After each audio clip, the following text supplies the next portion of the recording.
අයිබෝවන් සුබ දවසක් යාළුවනේ. ඉතින් ඔන්න තවත් වැදගත් වීඩියෝ එකක් තමයි අරගෙන ආවේ. ඉතින් මේ වීඩියෝ එක අවසානයේදී අහන්න නරඹන්න කියලා ආරාධනා කරන ගමන් මතක් කරනවා මේ වීඩියෝ එක යාළුවන් අතරේ ෂෙයා කරන්න. ඉතින් channel එකට අලුත් කෙනෙක් නම් channel එක subscribe කරලා notification bell එකත් all දාලා පුංචි සහයෝගයක් ලබා දෙන්න කියන ගමන් අපි යමු මේ වැදගත් වීඩියෝ එක මොකක්ද කියලා බලන්න.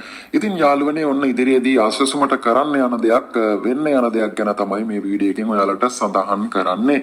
ඉතින් ලංකාවේ මුළු පවුල් සංඛ්‍යාව ලක්ෂ 52ක් බව 2024 වසරේ ජනහා සංඛ්‍යා ලේඛන දෙපාර්තමේන්තුවේ දත්ත අනුව ග්‍රාමීය සංවර්ධන සමාජ ආරක්ෂක සහ ප්‍රජා බල ගැන්වීමේ අමාත්‍ය උපාලි පන්ලගේ මහතා තමයි මේ විදිහට සඳහන් කරලා තියෙන්නේ. ඔන්න එයාගේ කීමක් තමයි මේක. ඉතින් සමහර විට මේක ඉදිරියේදී සිද්ධ වෙන්නත් පුළුවන්. ඒත් සුබසාධක ප්‍රතිලාභ මණ්ඩලයට අස්සසුම ප්‍රතිලාභ ලබා ගැනීම වෙනුවෙන් ඔන්න ලක්ෂ 43ක් ඉල්ලුම් කරලා තියෙනවලු. ඉතින් මේකෙන් පෙන්눔 කරන්නේ මේ පවුල් බොහෝමයක් පිරිසට අස්සසුම අවශ්‍ය නැති අය අස්සසුමෙන්ම යැපෙන්න සූදානම් වෙලා ඉන්න පිරිසක් තමයි.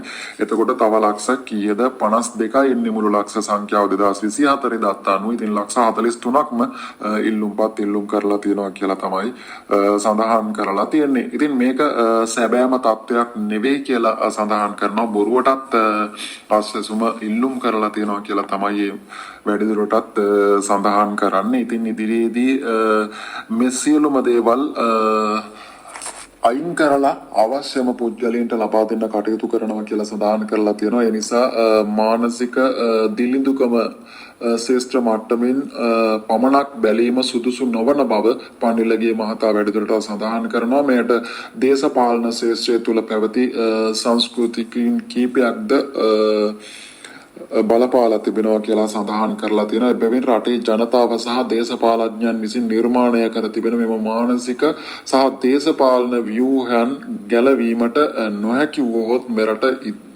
මෙරට ඉදිරියට යාමට නොහැකි වනු ඇති බව තමයි වැඩිදුරටත් සඳහන් කරන්නේ. ඉතින් ඒකේ ගත යුත්තක් තියෙනවා.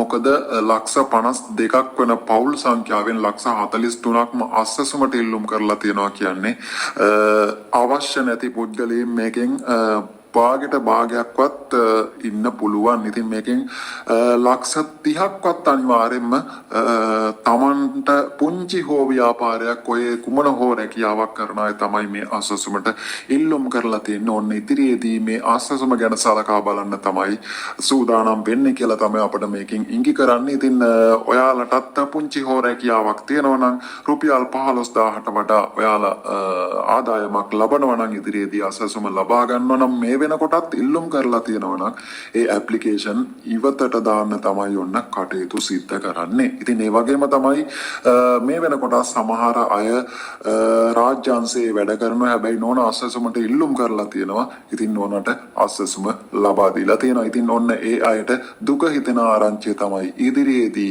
ඒ අයගේ සියල්ලගේම අස්සසුම කපා හරින්න සූදානම් වෙනවා. ඉතින් අනිවාර්යෙන් මේක සිද්ධ විය යුතුයි. මොකද අන්ත අසරණ පවුල් වලගේ අස්සසුම කැපිලා මේ තියෙන මිනිස්සුන්ටම තමයි මේ අස්සසුම ගිහින් තියෙන්නේ. ඉතින් ඒ ගත්ත අයත් පොඩ්ඩක් තමන්ගේ හෘද සාක්ෂියට තට්ටු කරලා අහලා බලන්න තමන් මේ අස්සසුමට සුදුසුයිද කියලා. ඉතින් එහෙම තමන්ගේ හෘද සාක්ෂියට එකඟ මේවට ඉල්ලුම් කරන්න පුළුවන්ද කියලා මම ඒ අයගෙන් අහනවා. ඉතින් ඔයාලගේ හිත කියයි මට මේ අස්සසුම ඕනේ නෑ. තවත් අපේ ගමේ කුලී වැඩක්වත් කරලා ජීවත් වෙන්න විදියක් නැති පුද්ගලෙ ඉන්නවා. එයාට ලැබුණා නම් කොච්චර හොඳද කියලා. ඉතින් එයා මහා පාරේ හඳුන් කූරු පැකට් එකක් විකුණනවා වෙන්න පුළුවන්. පහන් තිර පැකට් එකක් විකුණනවා වෙන්න පුළුවන්.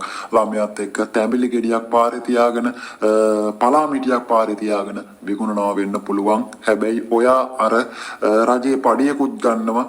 රුපියල් 20000ක මොකක් හරි ශාන්රකියාවකුත් තියෙනවා. හැබැයි ඔයාගේ මුළු ආදායම මාසෙට රුපියල් 80000 පැනලා තියෙනවා. හැබැයි ඔයා 17500 සහ 10000 ඉල්ලුම් කරලා ඔයා අස්සසුමත් ලබාගෙන ඒක බැංකුවෙන් අරගෙන එළියට එනකොට අර අහිංසක පවුල ඔයාට පේනවා. ඉතින් හිතට එකඟ ඔයාලා කල්පනා කරලා බලන්න ඒක සුදුසුද නැද්ද කියලා. ඉතින් ඒ අයගේ අසසුම ඉදිරියේදී අනිවාර්යයෙන්ම ඉවත් කරන්න කටයුතු කරනවා කියලා තමයි මෙතනින් වැඩිදුරටත් සඳහන් කරලා තියෙන්නේ. ඉතින් මේ අය බලාපොරොත්තුෙන් ඉන්න ඔයාලට අය අභියාචනාවත් ඒ වගේම දුක්ගැනවිල්වත් ඉදිරිපත් කරන්න අවස්ථාවක් සලසා දෙන්නේ නැති විදිහට තමයි මේ අසසුමෙන් ඒ අය ඉවත් කරන්න සූදානම් වෙන්නේ.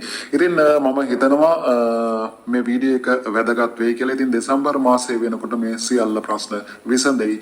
පවුල් ලක්ෂ 43ක ඉල්ලුම්පත් අතරින් පවුල් ලක්ෂ 15ක් වගේ තෝරගෙන සුදුසුම පුද්ගලයින්ට මේ අසසුම ලබා දෙන තුරු අපි බලාගෙන ඉන්නවා රජය මොකක්ද මේකට සිද්ධ කරන්න කියලා. ඉතින් ඔයාලගේ අදහස් මේ වීඩියෝ එකට පහලින් කමෙන්ට් එකක් දාන ගමන් වීඩියෝ එකට ලයික් කරන්න, WhatsApp group එකට join වෙන්න link එක තියෙනවා description එක පහළ. ඉතින් ගිහින් එන්නම් හැමෝටම සුබ දවසක්.